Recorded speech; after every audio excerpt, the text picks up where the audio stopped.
بسم الله والحمد لله والصلاة على رسول الله صلى الله عليه وسلم. Assalamu alaikum wa rahmatullahi wa barakatuh. My name is Ayman. Today I am going to recite the translation of Surah An-Nas. In the name of Allah, the most gracious, the most merciful.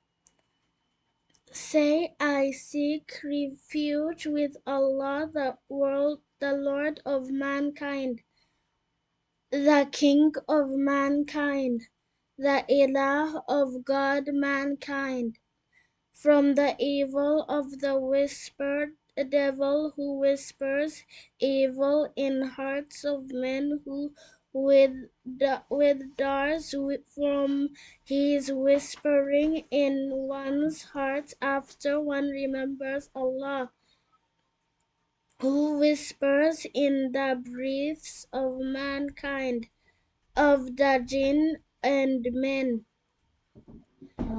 Sadaqallahul Aliyyul Azim. Assalamu alaikum wa rahmatullahi wa barakatuh.